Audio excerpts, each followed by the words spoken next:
Les populations de Sabali-Bougou en commune 5 du district de Bamako peuvent encore davantage dormir sur leur laurier. La sécurité vient d'être renforcée. Elles ont désormais leur commissariat de police. La cérémonie d'inauguration de l'infrastructure sécuritaire dans ce journal avec Aridou Matina. La faculté des droits privés s'adapte aux besoins du marché de l'emploi. On y enseigne dorénavant plusieurs matières en droit et numérique avec comme finalité un master droit du numérique. La formation débute en février prochain et 70 étudiants ont déjà été sélectionnés. Adam Maïga et Tchédje Kamara nous donneront plus d'explications tout à l'heure. Le gouvernement prépare déjà le mois de Ramadan. Le ministre du Commerce, Moussa Alassane Diallo, est à Ségou. Il a pu constater la disponibilité du produit roi durant ce mois d'abstinence. Il s'agit du sucre. Et pour le moment, notre pays en régorge et peut répondre aux besoins des consommateurs. Depuis Ségou, nous aurons la correspondance de Honoré Tchénou. Je vous amènerai à la rencontre de l'humoriste qui a le plus dominé la toile en 2024. Ne cherchez pas loin, c'est Modi Koulibaly, alias Bamodi le mythomane. C'est sûr que vous l'avez vu au moins une fois sur les réseaux sociaux. Bamodi le mythomane, c'est bien lui qui évolue dans le grade des showman aux côtés du célèbre Koumon Diabaté, une de nos équipes de reportage. Dirigée par Cheikh Oumar Sangaré, Mariam Koulibaly est allée à leur rencontre. Pur instant de bonheur et de rire à suivre ensemble. Avec beaucoup de sourires que je vous dis bonsoir, soyez les bienvenus dans votre grande édition.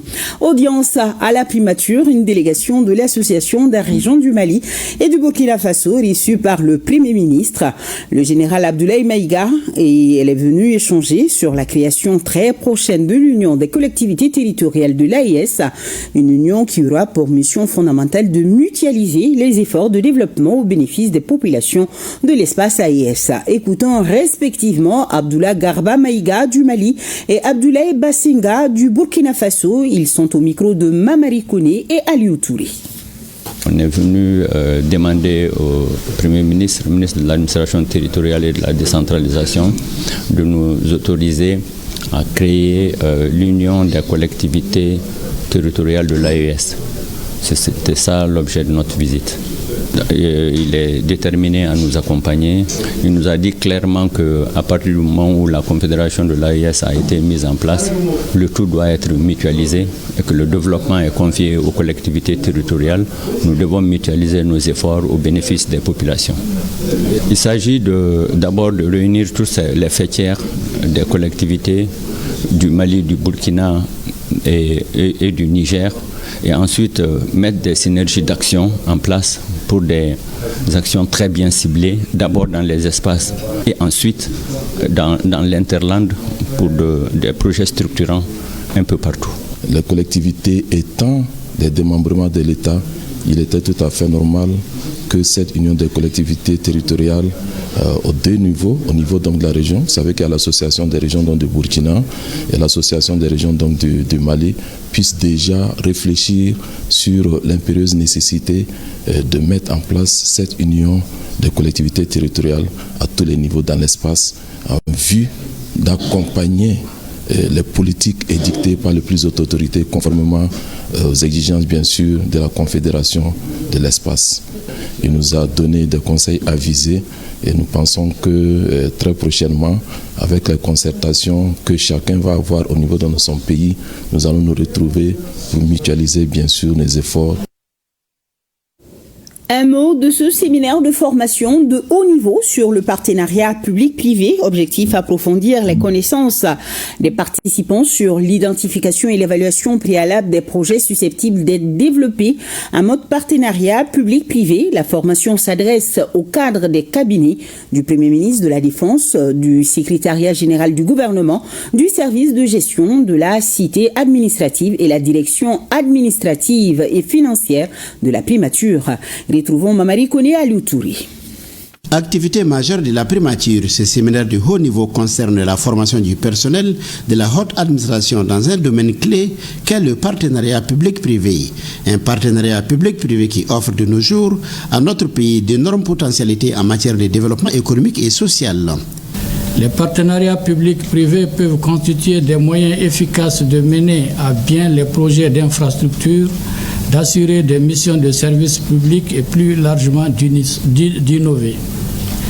Les PPP peuvent également constituer des instruments pour le développement structurel à long terme d'infrastructures et de services, du fait qu'ils peuvent bénéficier à la fois des avantages du secteur public et ceux du secteur privé.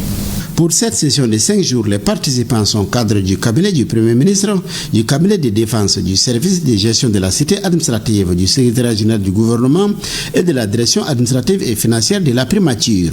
La session vise à renforcer les compétences de ces cadres au processus du partenariat public-privé. Le présent séminaire vise de façon générale à renforcer les compétences des cadres au processus du partenariat public et de façon spécifique, il se donne pour objectif de prendre connaissance des notions de définition d'un partenariat public-privé suivant la législation malienne et des avantages du partenariat public-privé. Les experts de l'unité de partenariat public-privé entretiendront les participants sur des thèmes comme qu'est-ce qu'un partenariat public-privé et pourquoi recourir au partenariat public-privé, les aspects financiers des projets de partenariat public-privé ainsi que les impacts financiers pour l'État et des clauses de résiliation des contrats de partenariat public-privé. C'est pourquoi le directeur des cabinets du Premier ministre a exhorté les participants à suivre avec assiduité les différentes communications. Dormez désormais tranquillement. La police veille aux graines. Comme toujours, je parle particulièrement aux populations de Sabali-Bougou en commune 5 du district de Bamako. Le dispositif sécuritaire vient d'être renforcées.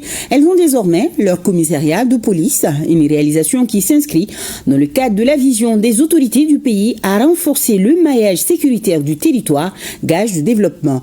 La cérémonie d'inauguration de l'infrastructure sécuritaire, c'est avec Aridjou Matina.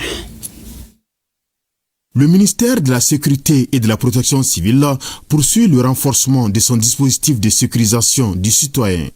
Un engagement manifeste des plus hautes autorités envers la sécurité et le bien-être des populations concrétisé en ces jours par l'inauguration du commissariat de police de Sabali-Bougou en commune 5 du district de Bamako. Monsieur le ministre de la Sécurité et de la Protection civile, vous venez de marquer un tournoi dans la protection de nos concitoyens. Ainsi, je voudrais solliciter auprès de votre haute bienveillance la création d'un commissariat de police dans le quartier de Garanti-Bougou afin de répondre aux besoins sécuritaires de notre commune. La réalisation de ce commissariat de police par l'État s'inscrit dans la dynamique enclenchée afin de mettre les forces de défense et de sécurité dans les meilleures conditions de travail pour protéger les citoyens.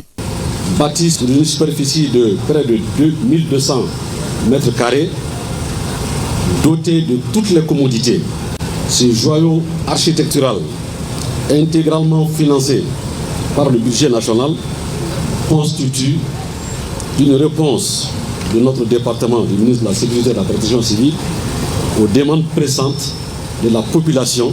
La construction de cet autre commissariat de police conforte davantage la vision du département en charge de la sécurité. La construction de ce nouveau commissariat procède de cette volonté maintes fois réitérée de son Excellence le général d'armée Assimi Goïta, président de la transition, chef de l'État, chef suprême des armées, d'assurer les meilleures conditions de vie et de travail à nos forces et de renforcer le maillage sécuritaire du territoire national dans le dessein de couper toute retraite aux terroristes, aux bandits, aux criminels et aux hors-la-loi de tout acabit. Chaque fois que nous construisons un commissariat de police, nous établissons un pont entre les forces de sécurité et nos concitoyens dont elles assurent la sécurité. Nous voulons d'une police qui rassure les honnêtes gens, qui les protège et qui leur permette de vaquer à leurs occupations quotidiennes en toute quiétude. Le commissaire Samba Diarra et ses hommes qui vont travailler dans ce commissariat sollicitent l'accompagnement de la population tout en promettant de s'investir de tous les instants dans la lutte contre la délinquance et la criminalité sous toutes ses formes. La mission ECAP Sahel a 10 ans de présence au Mali. La mission civile de l'Union européenne intervient dans notre pays dans plusieurs domaines, notamment la formation des forces de sécurité. Retrouvons Aridjou Matina pour nous faire le point de la cérémonie d'anniversaire. Mission civile de l'Union européenne et Cap Sahel lancée au Mali le 15 janvier 2015 à 10 ans. L'anniversaire de ces 10 années de la mission qui œuvre à soutenir le renforcement des capacités, le développement institutionnel et les réformes dans les secteurs de la sécurité et de la justice au Mali est une occasion idéale de mesurer le chemin parcouru tout en fixant de nouveaux objectifs. Permettez-moi tout d'abord de remercier chaleureusement nos partenaires maliens pour notre collaboration au quotidien. C'est cette collaboration constante qui nous permet d'atteindre des objectifs partagés entre le Mali et l'Union européenne avec des résultats concrets au bénéfice de la population malienne. Durant ces 10 dernières années, l'Union européenne a investi autour de 305 millions d'euros, soit plus de 200 milliards de francs CFA, pour financer la mission et ses activités. La mission continuera à soutenir le processus visant à améliorer l'accès à la justice et lutter contre l'impunité. Malgré la complexité du contexte géopolitique et sécuritaire, la mission a continué à fournir des conseils stratégiques et bien d'autres activités. Je suis particulièrement satisfait que notre partenariat inclut aussi des projets très concrets dans plusieurs régions du pays. Tous ces projets étaient mis en œuvre par un grand nombre des collègues et partenaires européens et maliens très engagés. La justice, maillon essentiel de l'équilibre social, n'a pas été épargné par ces épreuves. Pour participer à son relèvement, dès le départ, il y a 10 ans, sans discontinuer, le Cap Sahel a été d'un secours inestimable par son accompagnement de qualité. 10 ans de partenariat avec le ministère de la Justice et des Droits de l'Homme, avec tant de résultats engrangés, méritent d'être commémorés dans l'allégresse. La mission ECAP Sahel Mali travaille et coordonne ses activités avec l'équipe Europe et bien d'autres partenaires locaux et internationaux pour assurer une approche harmonieuse et cohérente. Lors de ce 10e anniversaire, des médailles et des certificats ont été décernés à certains agents ayant fait consécutivement les 10 années à ECAP Sahel Mali.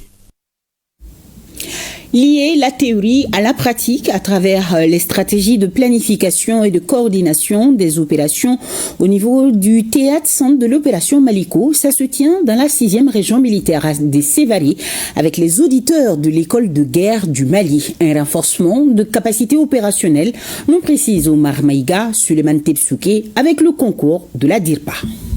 Ils sont 25 auditeurs, dont un personnel féminin de la 4e promotion de l'école de guerre du Mali a effectué un séjour de 48 heures dans la région militaire numéro 6 de Sévaré. Je vous avoue qu'on s'est retrouvé pendant les 48 heures en face des personnes expérimentées qui ont l'expérience terrain nécessaire pour édifier nos auditeurs de la 4e promotion. Du PCIAT centre en passant par le gouvernorat et la zone de défense numéro 6 de Sévaré, les auditeurs de l'école de guerre ont renforcé leurs capacités à travers des exposés axés sur la situation sécuritaire au centre du Mali, l'adaptation de l'outil de défense aux nouvelles formes de menaces, le fonctionnement, l'articulation et la conduite des opérations dans le secteur 4 de l'opération Maliko. Ça a été une occasion pour nous de confronter tout ce qu'on avait eu à apprendre dans la planification au niveau stratégico-théorique aux réalités du terrain auxquelles font face les PCIAT au niveau opératif et le secteur au niveau tactique. C'est des connaissances qui prennent en compte vraiment l'évolution de la menace au niveau de notre espace et nous sommes plus que jamais convaincus de la nécessité et de l'apport que ça aura donc dans nos futures fonctions et au profit donc de nos populations respectives. Cette visite découverte de la 4e promotion de l'école de guerre du Mali crée ainsi une passerelle pratique entre la planification stratégique effectuée en première période et la deuxième qui se tiendra en février prochain. Dans ce qui va suivre, vous ne vous trompez pas, ce n'est pas encore le Ramadan, mais faisons comme si c'était le cas, car le gouvernement le prépare déjà. Le ministre du Commerce, Moussa Alassane Diallo, est à Ségou. Il a pu constater la disponibilité du produit roi durant ce mois d'abstinence. Il s'agit du sucre. Et pour le moment, notre pays en régorge et peut répondre aux besoins des consommateurs. Depuis Ségou, la correspondance de Honor Tchenou et Bassi Traoré. Par cette visite à Nsukala, le ministre de l'Industrie et du Commerce constate de près le stock en sucre au niveau de cette unité industrielle pour satisfaire les besoins du mois de Ramadan. Sur place, Moussa Alassane Diallo a visité les différents magasins de stockage où plus de 16 000 tonnes de sucre attendent le mois de Ramadan. Et nous venons de voir avec beaucoup de bonheur et de satisfaction que les 25 000 tonnes sont aujourd'hui constituées au niveau de Soukala et de Nsukala. Premier axe, premier chemin. Le deuxième chemin, c'est aujourd'hui sur la base des stocks disponibles sur le territoire national et les stocks en cours. Si nous faisons l'analyse rapprochée de l'ensemble, l'évaluation de tous ces stocks-là, nous pouvons dire, Inch'Allah, que le mois de Ramadan 2025 va se passer dans les meilleures conditions possibles en matière d'approvisionnement du marché en sucre. Sur l'ensemble du territoire national, les consommateurs maliens auront accès au sucre à 600 francs le kilo. Cette action de l'État va concerner plusieurs denrées alimentaires pour le bonheur des consommateurs pendant le mois de Ramadan. C'est là en collaboration avec les commerçants. Le gouvernement a accordé déjà des avantages aux opérateurs économiques pour importer un certain nombre de produits. En plus de ces mesures de facilitation, donc nous avons aussi la production locale de sucre qui fait l'objet aussi d'un certain nombre de mécanismes pour réguler le marché. Pour le contrôle de l'action gouvernementale, les membres de la commission finance de l'économie du CNT apprécient la démarche. Cette année, c'est encore meilleur. Nous avons pu asseoir cette mission annuelle pour venir évaluer le stock et voir réellement ce qu'on peut mettre à la disposition de la population. On ne peut que féliciter le gouvernement. Le ministre Diallo, en échangeant avec les agents de Nsukala, a rappelé la lettre de cadrage du président de la transition assignée au gouvernement dans le cadre de la promotion industrielle, mais aussi la priorité du consommateur malien dans les productions nationales.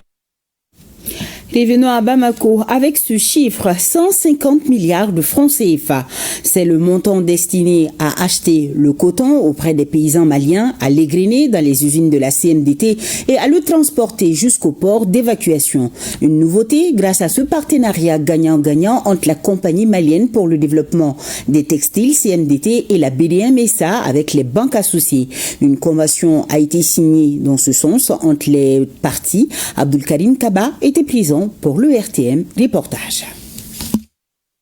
En paraphant les documents, la compagnie malienne pour le développement des textiles, CMDT, et la Banque de développement du Mali, BDM-SA, avec les banques associées, scellent ainsi la convention de financement de la campagne cotonnière saison 2024-2025. C'est avec joie que les cotonculteurs ont accueilli la nouvelle.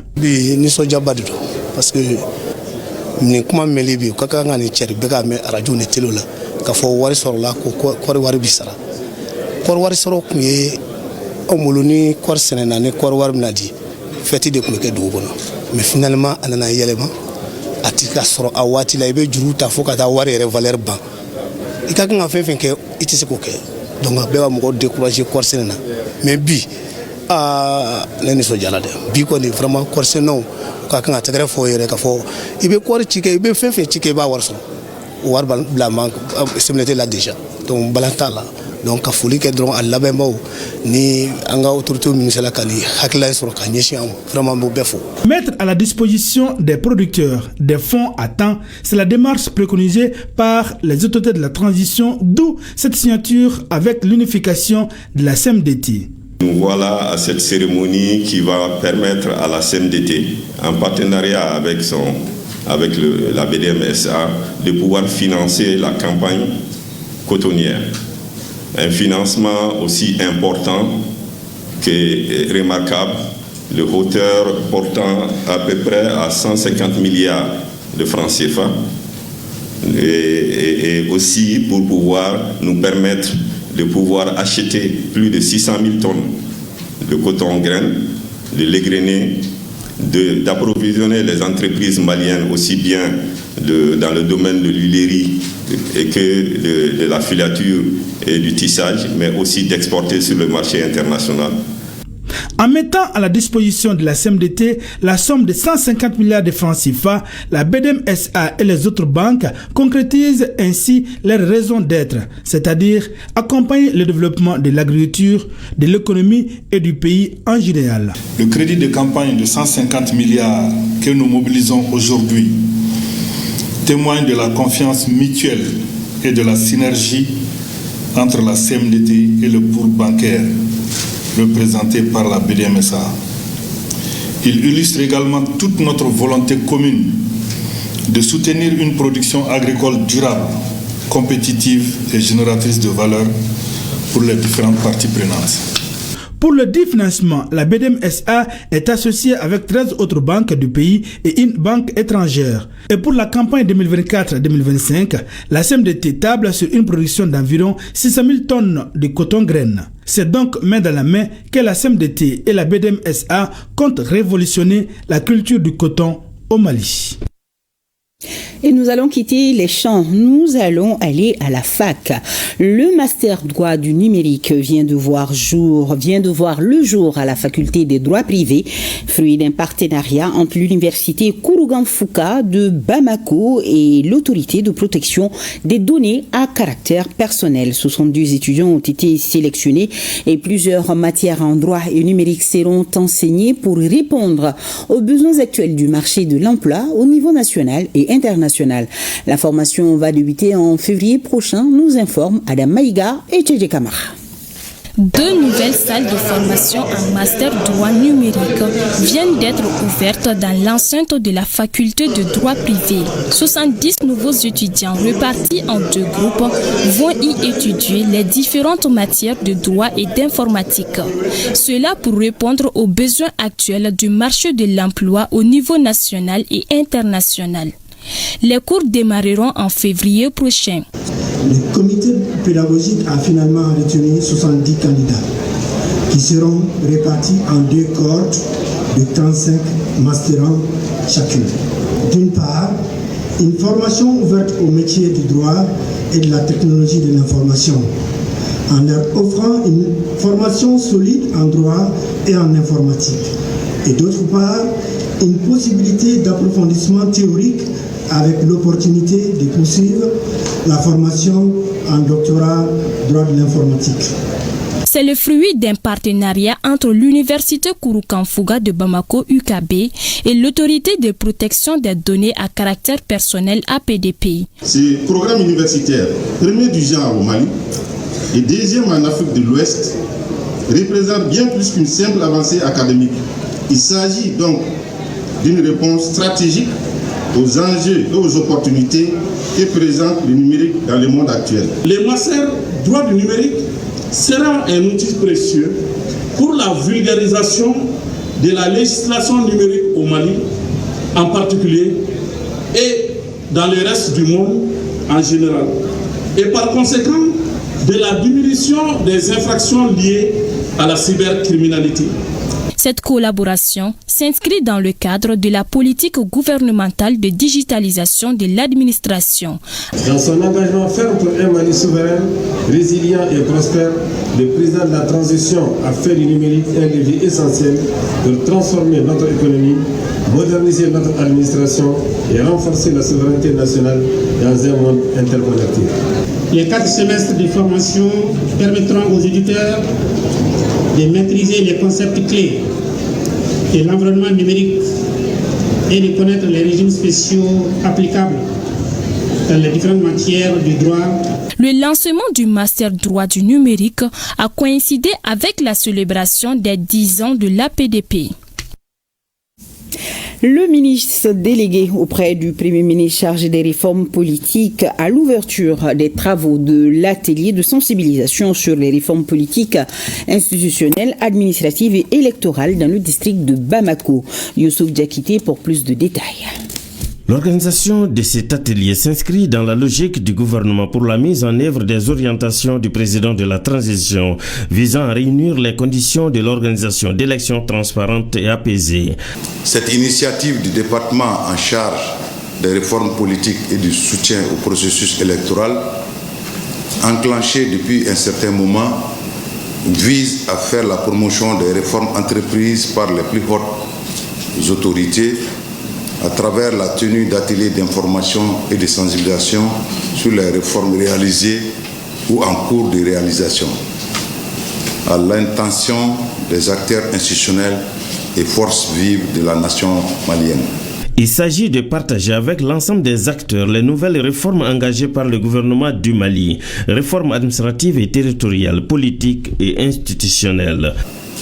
En se fondant sur les attentes légitimes du peuple exprimées au cours des assises nationales de la refondation et du dialogue intermalien, le chef de l'État a engagé le gouvernement à consolider les acquis et à poursuivre les réformes engagées en accordant une attention particulière à un certain nombre de questions déterminantes pour la réussite de la transition, dont la défense et la sécurité, les réformes politiques et institutionnelles, l'amélioration de la couverture sanitaire du pays, l'amélioration du système éducatif, le renforcement de notre diplomatie, l'organisation d'élections transparentes et apaisées.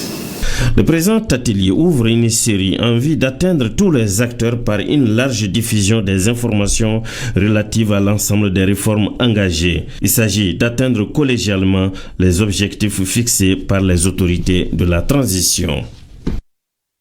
Le ministère de l'Environnement et de l'Assainissement célèbre la Journée mondiale des toilettes. L'édition 2024 porte sur le thème « Les toilettes, espace de paix ». Awa Adama Koulibaly et Adama Traoré, compte rendu.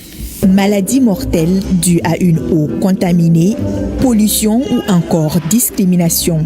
Voilà tant de mots dus à une insuffisance d'infrastructures sanitaires, notamment les toilettes.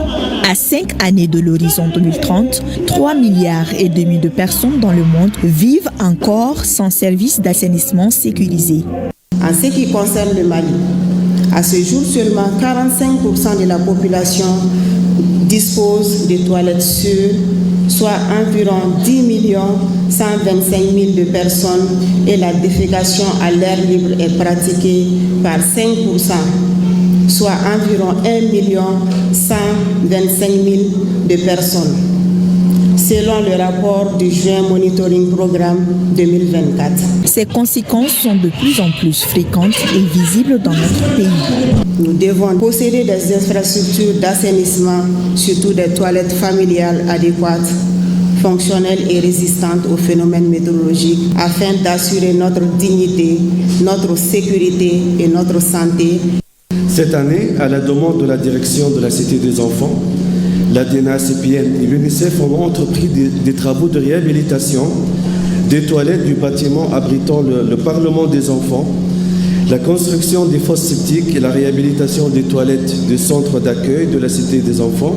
Dans les mois à venir, 20 000 latrines familiales et 800 latrines dans les écoles seront construites dans les quartiers de Bangoni et Missabougou, un appui du projet de résilience urbaine de Bamako en cette 15e édition de la Journée mondiale des toilettes.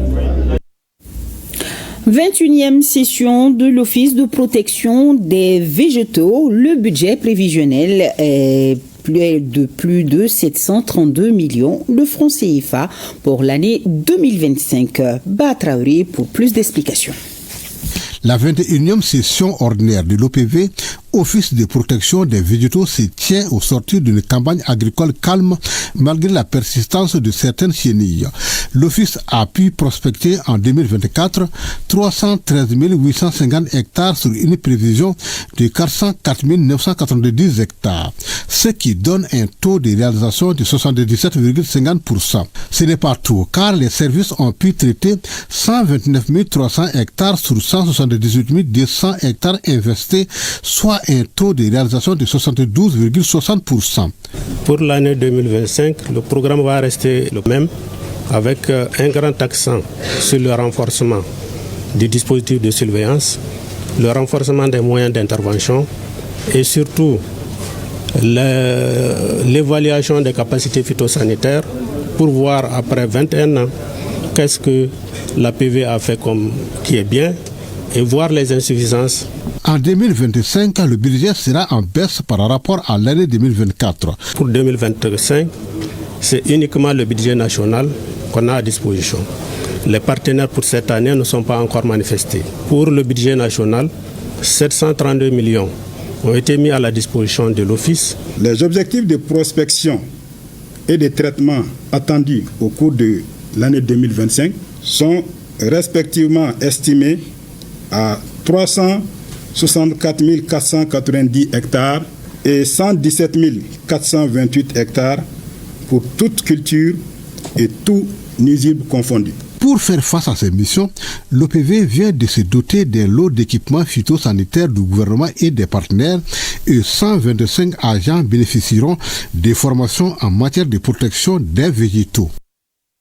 Poursuivons avec la 30e session ordinaire de l'Institut national en sciences de la santé.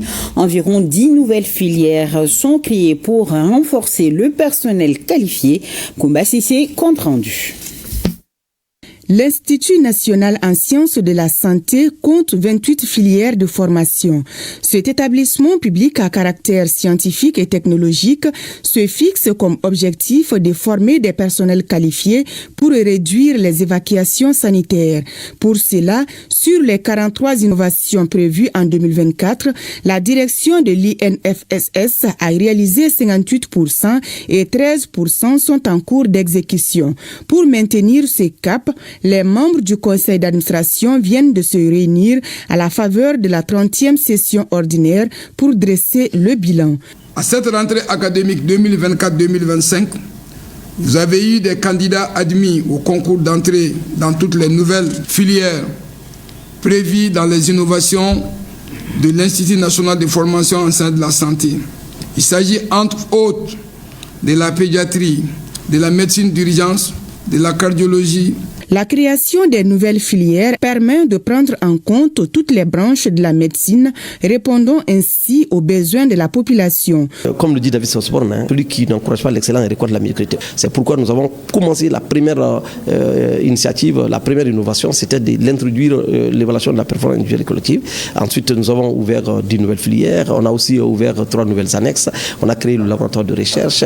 Améliorer les conditions de travail des agents et d'apprentissage des étudiants, voilà entre autres priorités de l'Institut national en sciences de la santé. Le programme Tunkarake vient de lancer au profit des cercles bénéficiaires du concept Point Diaspora, sa plateforme Web TV. Il s'agit à travers cette initiative de mettre en lumière les actions de développement dans les 52 communes cibles du programme, dans les cercles de Kolokani, Djema, Nyoro du Sahel, Yélimane et Oussoubi-Diania. Boubacar Babli-Touré nous en parle. Une autre étape importante de franchie dans le cadre du concept Point Diaspora du programme Tunkaranke, celle du lancement de sa plateforme Web TV à travers cette rencontre avec les animateurs des zones cibles du projet. Elle va couvrir les communes des cercles de Kolokani, Djema, Nyoro du Sahel, Yélemani et Oussoubi-Diania, des localités considérées comme des zones à forte migration. La dite plateforme aura comme mission non seulement de mettre en lumière les actions du concept Point Diaspora, mais aussi toutes les initiatives allant dans le sens du développement des communautés à la base. Le programme Tunkaranke est en train d'amorcer maintenant sa phase d'exécution sur le terrain. Et pour cela, il faut impérativement un cadre de communication. Donc c'est pourquoi nous avons jugé nécessaire de réunir l'ensemble des animateurs radio donc dans cette commune-là autour d'une plateforme par cercle donc qui va maintenant parler des réalisations que le programme Tunkaranke maintenant est en train donc de faire dans leur localité. Donc la rencontre d'aujourd'hui est le lancement donc de 5 plateformes Web TV maintenant qui sera animée donc par ces animateurs radio donc dans chaque cercle. Un véritable outil entre les mains de ces hommes de médias qui s'engagent à animer la plateforme à travers des débats, des reportages et des espaces de sensibilisation. Nous allons fournir beaucoup d'efforts à ce que la commune, la région et les villages puissent être vraiment beaucoup informés sur le Web TV et surtout puissent s'intégrer dans le programme Tunkaranke. La cérémonie de lancement a été marquée par l'animation d'un débat test sur l'initiative du concept Point Diaspora et la genèse du programme Tunkaranke en général. La commune rurale de Tchélé, dans la région de Koulikoro, dispose désormais d'une zone d'activité électrifiée. Il s'agit d'un ensemble de blocs construits pour diverses activités économiques comme la couture, la restauration, la menuiserie métallique et le maraîchage avec un hectare aménagé. Batraoré Oumar Traoré du retour de Tchélé nous donne plus de détails sur l'inauguration des réalisations.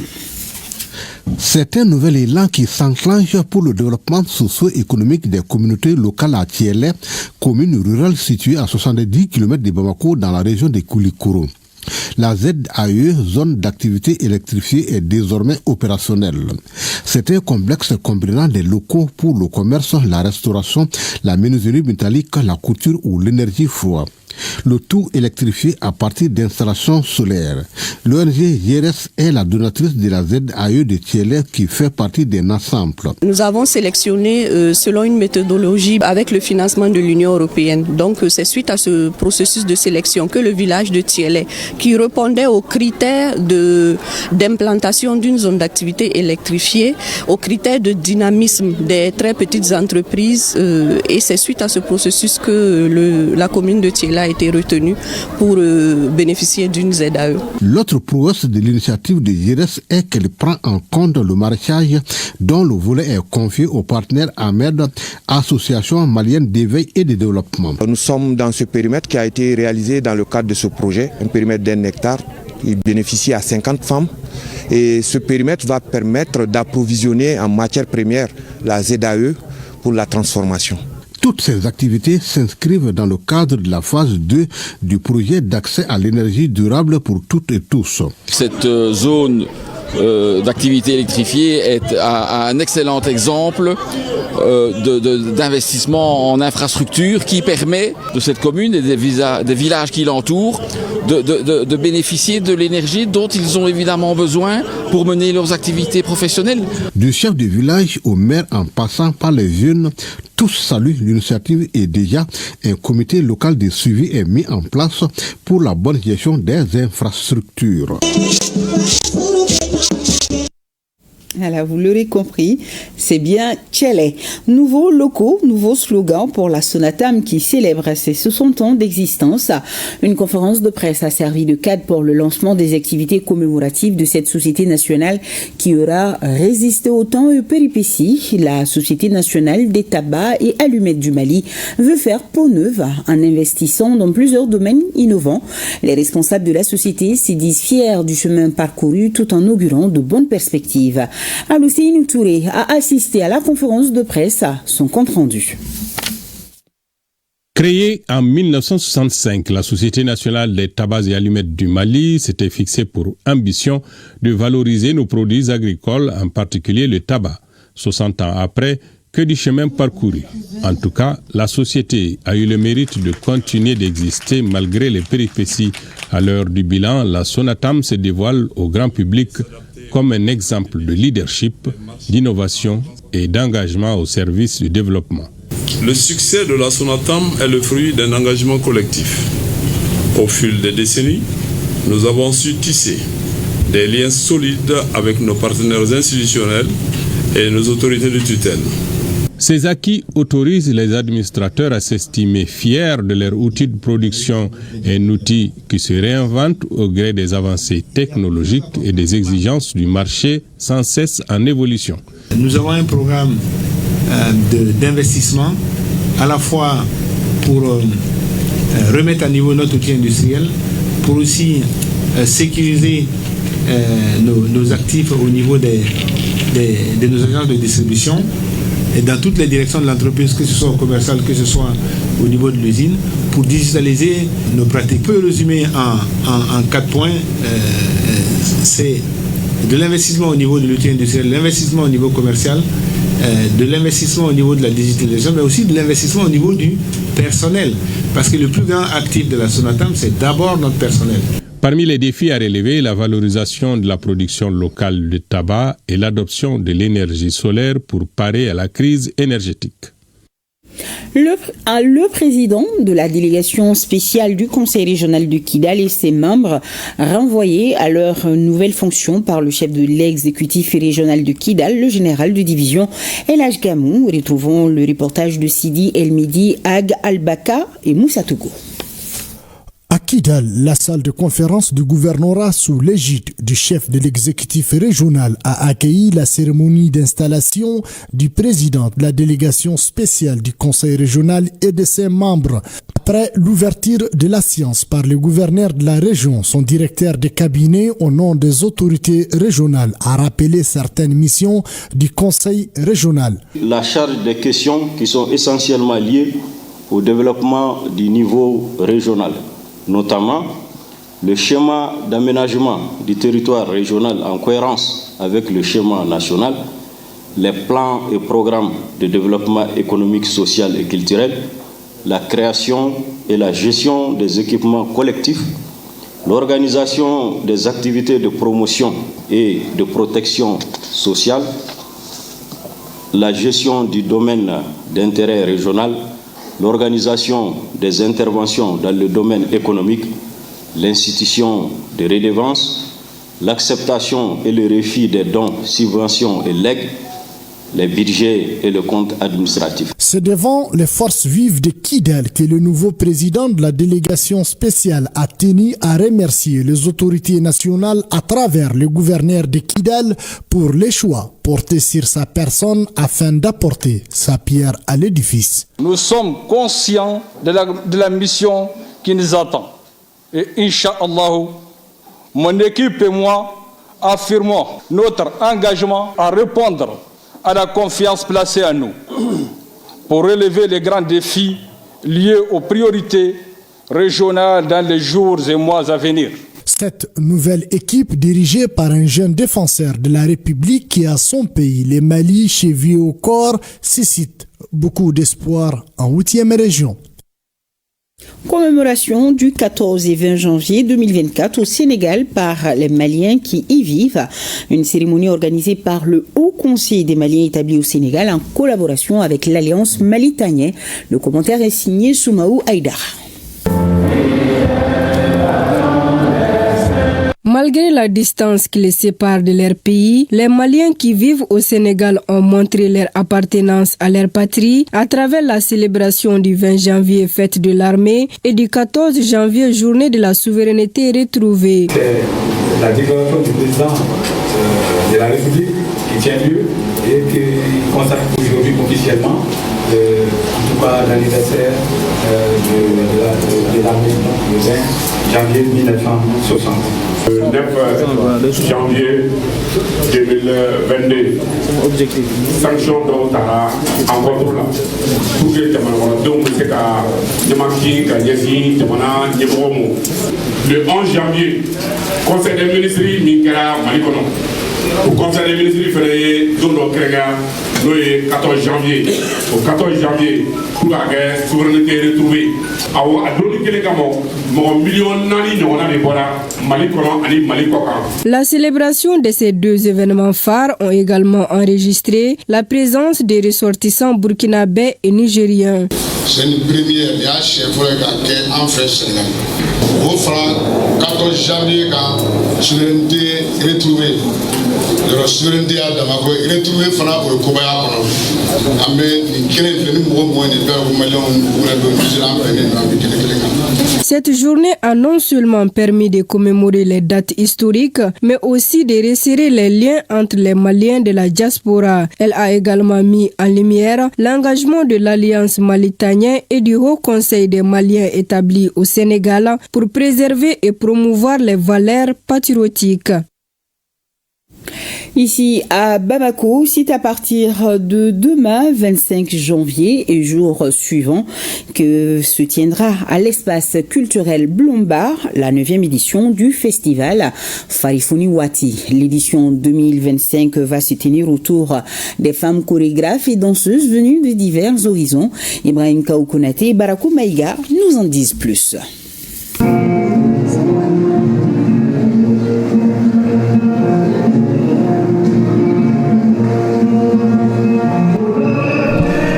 Farifoni Wati est l'un des plus grands rendez-vous des chorégraphes et danseurs émergents d'Afrique et d'ailleurs. Véritable cadre d'expression artistique ainsi qu'un laboratoire de danse contemporaine. Ce festival, dénommé Farifoni Wati, est une initiative de l'association de Seki, en partenariat avec Blomba et l'appui financier de l'Union européenne.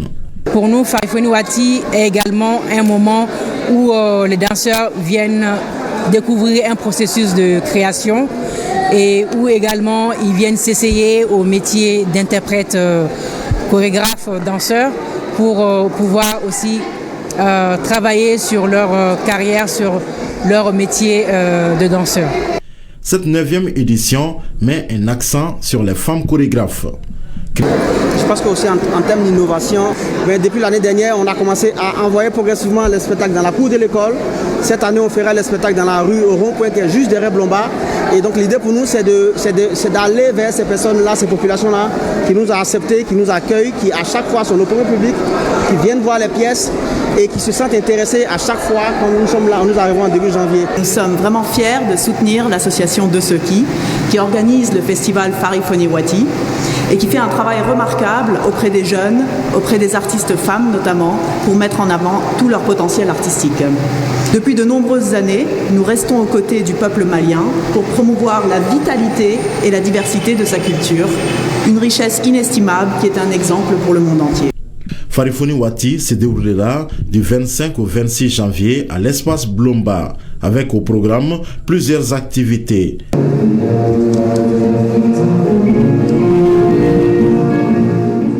Voilà, le rendez-vous est pris. On en vient à présent à ce sujet. Selon les constats de notre rédaction, l'humoriste Modi Koulibaly, alias Bamoudi, le mythomane, est l'humoriste qui a le plus dominé la toile en 2024. Le natif de Kita, venu à Bamako à partir de Koutiala, évolue dans le grain des Chopman aux côtés du célèbre Koman Diabaté. Bamoudi, c'est tout un style et un calme olympien avec un penchant pour les contes vérités. Le mythomane et les Chopman ont reçu une de nos équipes de reportage dirigée par Cheikh Oumar Sangaré et Mariam Koulibaly. Suivons ensemble.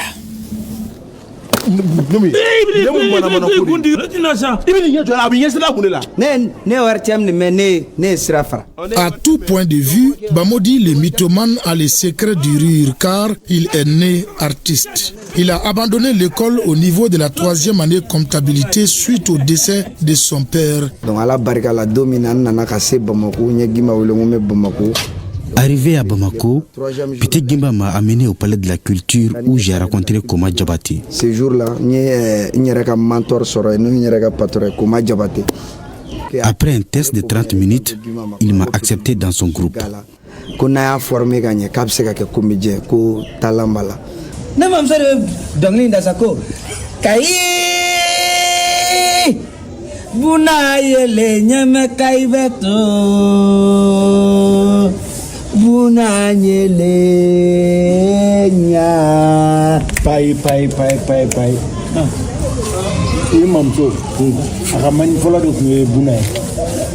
Un talent naturel soutenu par un style tentant, forgé à l'école de Koman Diabaté alias Demba, un célèbre opérateur dans le domaine.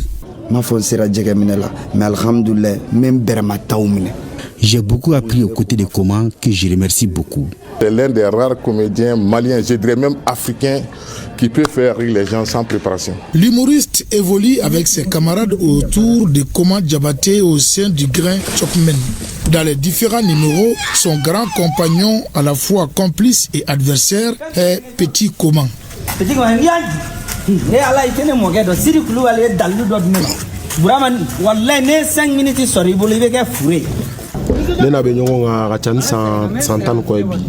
Bamodi est un grand frère avec qui je travaille depuis plus d'une décennie.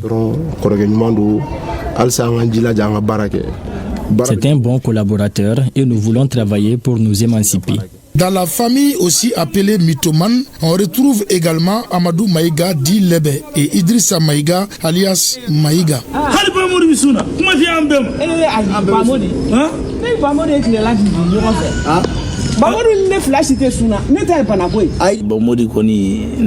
Bamodi est une bonne personne qui souhaite du bon pour ses collaborateurs. Cela est important dans la collaboration.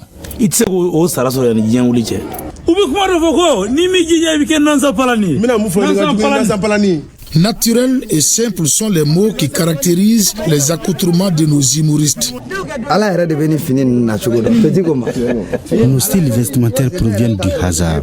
Dieu seul sait comment on s'habille parfois.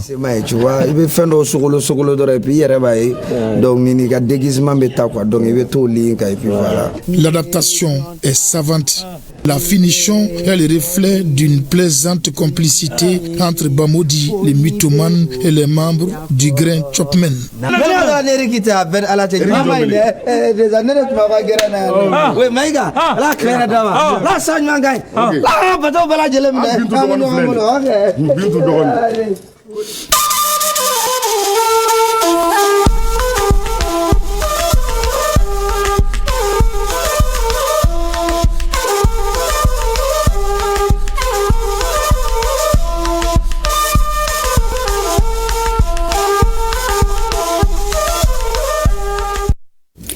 Deux audiences dans l'agenda du Premier ministre du Faso. Retrouvons Bienvenue Taoussa. Exécutif burkinabé, le représentant résident de la Banque mondiale au Burkina Faso fait le point des projets pilotés dans le pays. Le partenariat entre le Burkina Faso et la Banque mondiale repose sur une trentaine de projets couvrant 13 secteurs clés. En termes de performance du portefeuille, le Burkina Faso est un des pays les plus performants que nous avons. Nous avons aujourd'hui un taux de décaissement sur l'ensemble du portefeuille qui est à peu près de 3 milliards de dollars. Nous avons un taux de décaissement annuel qui avoisine les 30%. Je dois dire que c'est une performance à saluer, qui est le résultat aussi de l'engagement des autorités et de l'ensemble des responsables sectoriels pour faire en sorte que ces projets qui sont financés soient des projets à la fois structurants mais avec un impact très fort sur les populations. La sécurité, la priorité du gouvernement et la souveraineté son combat. C'est ce que le Premier ministre Rim Talba Jean-Emmanuel Ouedraogo rappelle au chef de la délégation de l'Union européenne au Burkina Faso, venu affirmer la disposition de son organisation à travailler avec le Faso. On va continuer de travailler ici pour le profit du peuple burkinabé. On a eu une très bonne discussion, très ouverte, très franche. L'ambassadeur Daniel Aristide Gasteloumendi dit avoir suivi avec intérêt la déclaration de politique générale du Premier ministre le 27 décembre dernier et se dit engagé à travailler dans le sens de la voie désormais tracée vers la souveraineté totale du Burkina. Un mot des décisions prises par la CEDEAO à l'encontre des pays de l'AES suite à certains événements survenus. Bienvenue Taoussa nous fait un rappel. Suivons ensemble. Le 30 juillet 2023, alors que la pression internationale était déjà très élevée, Abuja, la capitale du Nigeria, abritait des sommets extraordinaires de la CEDEAO et de l'UEMOA pour statuer sur le cas du Niger, l'unique point du jour. Avec la chute du président Mohamed Bazoum, la CEDEAO clame un retour complet à l'ordre constitutionnel et un recours à l'usage de la force est envisagé, parlant d'une intervention militaire. Là, la communauté économique des États de l'Afrique de l'Ouest s'enfonce dans une crise diplomatique non seulement avec le Niger, mais aussi avec le Mali et le Burkina Faso, outrés par ce qu'ils qualifient d'acharnement. Dans une déclaration conjointe le 31 juillet, ils mettent en garde contre toute intervention militaire contre le Niger, au risque d'entrer en guerre contre quiconque s'attaque au Niger avec à sa tête le général Abdraman Tchani. Les gouvernements de transition du Burkina Faso et du Mali dénoncent la persistance de ces organisations régionales à prendre des sanctions aggravant la souffrance des populations et mettant en péril l'esprit de panafricanisme. Les gouvernements de transition du Burkina Faso et du Mali avertissent que toute intervention militaire contre le Niger s'assimilerait à une déclaration de guerre contre le Burkina Faso et le Mali. L'ultimatum fixé par la CEDEAO ne sera pas respecté et les trois pays Niger, Mali et Burkina Faso forment de nos jours la Confédération des États du Sahel, AES. Sur un tout autre plan, réduction des prix des produits de première nécessité au Niger, le ministre en charge du commerce nigérien échange avec les opérateurs économiques. Jamila Amadou et Imran Boubacar Maïga, reportage. Cette réunion d'échange du ministre en charge du commerce avec les représentants des opérateurs économiques est d'une importance capitale car elle s'inscrit dans le cadre des préparatifs du mois béni de Ramadan. Occasion pour Seydou Asman d'échanger avec les commerçants sur les prix des denrées alimentaires faisant l'objet des spéculations. Bientôt, nous allons amorcer la période du carême. Donc c'est par rapport à cela que nous avons estimé utile d'échanger avec vous afin qu'on puisse voir en toute indépendance. Parce que vous savez, je l'ai dit en toute indépendance, parce qu'effectivement vous pouvez le faire, de vous engager effectivement à apporter des facilités aux consommateurs nigériens. Déjà à cette période les prix sont raisonnables, mais si les conditions sont prises en tout cas pour que le maximum de convois des marchandises rentrent sur notre territoire avant la période du carême, nous allons constater aussi que les produits vont forcément baisser. Cette réunion d'échange a permis aux opérateurs économiques de mieux s'engager pour répondre aux sollicitations des autorités du CNSP afin d'accompagner les populations à amorcer cette importante période de jeûne et même après.